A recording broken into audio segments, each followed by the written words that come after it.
इंद्रायणीचं पसायदान. दिनांक 22 सप्टेंबर.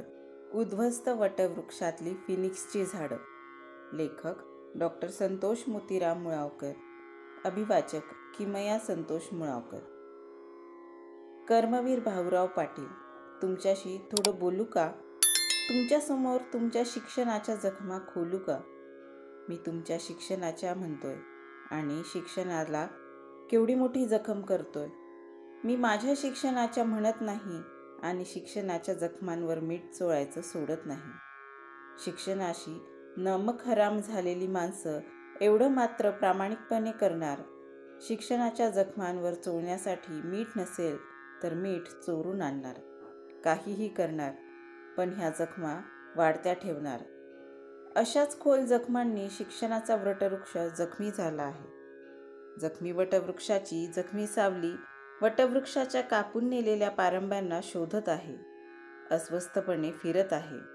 ह्या जखमी सावलीतून वटवृक्षाची उद्ध्वस्त अक्षरं ओघळत आहेत. ह्या उद्ध्वस्त अक्षरांच्या उद्ध्वस्त आत्म्याला शोध आहे वाहून गेलेल्या शिक्षणाच्या घरट्याचा. आई घर बघ म्हणणारं शिक्षण बेघर झालेलं आहे. या बेघर झालेल्या शिक्षणानं शिक्षण महर्षींशी घरोबा केला आहे. आजकाल ऋषी नसलेले लोकच शिक्षण महर्षी झालेले आहेत आणि अनुत्पादक शिक्षणातून इतकं उत्पादन काढता येतं हे ते कुठं शिकले ह्याचंच सगळ्यांना भारी कौतुक वाटत आहे. शिक्षणातून खाल्लेल्या पैशालाच पैसा हे शिक्षणाला दान देतात आणि दान दिलेल्या पैशातून पुन्हा पैसा खातात. यांचं दान नेहमी असंच पडतं आणि शिक्षणाचं मात्र पानदान होतं. मागं एक शिक्षण महर्षीच्या शाळेला एका मोठ्या पुढाऱ्यानं भेट दिली. शिक्षण महर्षीनं ही भेट घडवून आणली. शाळेचं कौतुक करत तो म्हणाला, मला राजकारणात असूनही जेवढं राजकारण करता नाही आलं त्यापेक्षा अधिक राजकारण तुम्ही शाळेत केलं. थोड्याच दिवसात मोठ्या पुढाऱ्यांचं मोठं पद गेलं. शिक्षणाच्या पाठिंब्यामुळं ते शिक्षण महर्षीच्या गळ्यात पडलं. आजकाल तो पुढारी शिक्षण महर्षीच्या पाठीमागं फिरतो आहे. विनानुदान शाळेच्या तुकडीचा एखादा तुकडा तरी फेका अशी विनवणी करतो आहे. पण शिक्षण महर्षी मोठा चतुर आहे. तो माजी पुढाऱ्याला माझी आश्वासनं देतो आहे. शिक्षणाचा एक एक दिवस असाच आश्वासनावर जातो आहे.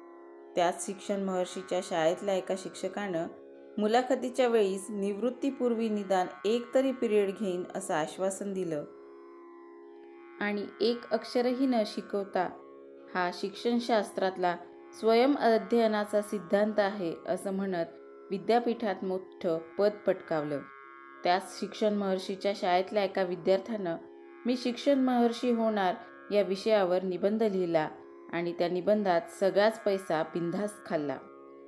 त्या विद्यार्थ्याच्या या हिमतीमुळं त्याला निबंधात पहिला क्रमांक मिळाला. प्रामाणिक विद्यार्थ्याचा प्रामाणिक निबंध मात्र ह्या स्पर्धेतून बाद झाला. शिक्षणाची वस्ती गमावलेलं गृहही अशाच एका शिक्षण महर्षीच्या घरी कैदेत आहे.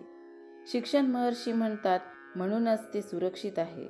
आज 22 सप्टेंबरला तुमच्या जयंतीच्या कार्यक्रमाला वसतिगृहातल्या मुलांचा सण साजरा करण्यासाठी स्वतःचं मंगळसूत्र गहाण ठेवणाऱ्या माईमाऊली लक्ष्मीबाईंची गोष्ट त्या शिक्षण महर्षीच्या बायकोनं सांगितली आणि त्याच वेळी त्या शिक्षण महर्षीच्या बायकोच्या गळ्यात वसतिगृहाच्या पैशातून केलेली 25 तोळ्यांची पोत लक्कन चमकली. विद्यार्थी वर्गात घडत नसतो असं सांगणारे विद्यार्थ्याला वर्गाबाहेर बिघडवता आहेत आणि माझ्या शिक्षणाच्या जखमा आणखी खोल करता आहेत. या जखमांमध्ये मला उद्ध्वस्त वटवृक्ष दिसतो, पण तुमच्या विचारांचा स्पर्श होताच त्या उद्ध्वस्त वटवृक्षात फिनिक्सची झाडं उगवतात आणि जमिनीत नव्या पारंब्या पेरत वटवृक्षाच्या फांद्या आकाशाला भिडतात.